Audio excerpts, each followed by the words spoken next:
আসসালামু আলাইকুম। Kishoreganj railway station master Mizan 2 কোটি টাকা দিয়ে জেলা শহরের খড়মপট্টি এলাকায় বহুতল ভবন কিনেছেন। জনমনে প্রশ্ন জেগেছে, কোথায় পেলেন তিনি এত টাকা?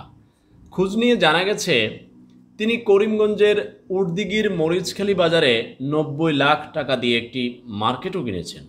তবে করিমগঞ্জের উর্দিগির মরিচখালী বাজারে কিশোরগঞ্জ রেলওয়ে স্টেশন মাস্টার মিজানের কেনা সুপারমার্কেটটি প্রায় 1 মাস আগে 1,20,00,000 টাকায় বিক্রি করে দিয়েছেন। বাহ, দারুণ তো! ব্যবসা তাহলে ভালোই জমাইছে।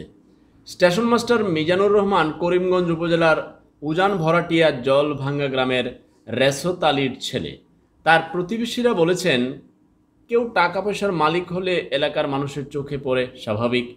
রেলওয়েতে যোগদানের পর থেকে তার অবস্থার পরিবর্তন হতে শুরু করে।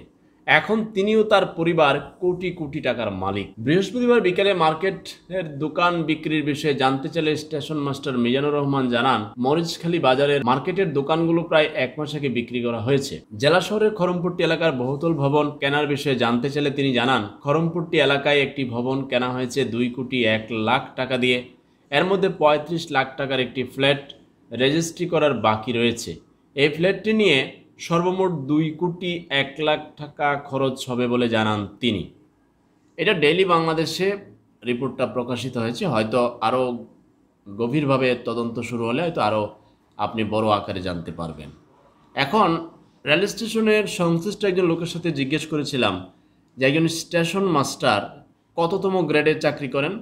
বলছে সেটা 14তম গ্রেডে। ভুল হলে তিনি তার ব্যাখ্যায় ভুল থাকতে পারে, আমি ওনার কাছে জানার চেষ্টা করলাম। তো বললাম, তিনি কি এই পদে থেকে এত টাকার মালিক হওয়ার কি সুযোগ রয়েছে কিনা?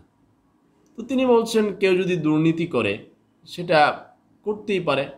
এখন সরকারি চাকরিজীবী চাকরিরত অবস্থায় কিংবা অবসরকালীন যাওয়ার পরেও ঠিক এত কোটি টাকার মালিক হওয়া অস্বাভাবিক ব্যাপার। তার বেতন কত, তার ভাতা কত, বোনাস কত, সব মিলিয়ে তো এটা হওয়ার কথা না। নিশ্চয়ই তিনি অন্য কোনো পন্থা অবলম্বন করেছেন। সোশ্যাল মিডিয়াতে এটা নিয়ে যখন পোস্ট করা হয়েছে, অনেকেই করছেন। অনেক কমেন্ট আমি নজরে নিলাম এবং দেখলাম, বলছে যে দেখেন, হয়তো সুদের ব্যবসাও করতে পারে, আবার টিকিট বাণিজ্যের সাথেও কারবার সারতে পারে। আমরা সবাই জানি রেলওয়ের টিকিট 150 টাকারটা 300 টাকায় বিক্রি হয়, 400 টাকারটা 800 টাকায় বিক্রি হয়। অনলাইন করেছে, ডিজিটাল করেছে, কিন্তু ডিজিটালভাবে অনলাইন চোরেরাও বসেছে।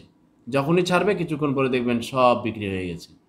তাদের কাছে ওই মোবাইল কোম্পানির কাছে বাংলাদেশ মানুষ সিম কিনছে, আইডি কার্ড জমা দিয়ে সেখান থেকে 20 টাকা করে আইডি কার্ডের ফটোকপি কিনা প্রত্যেকে রাখছে। প্রতিদিন ঘুরায় ফিরায় এদের লোকজনই টিকিট কিনে ফেলে।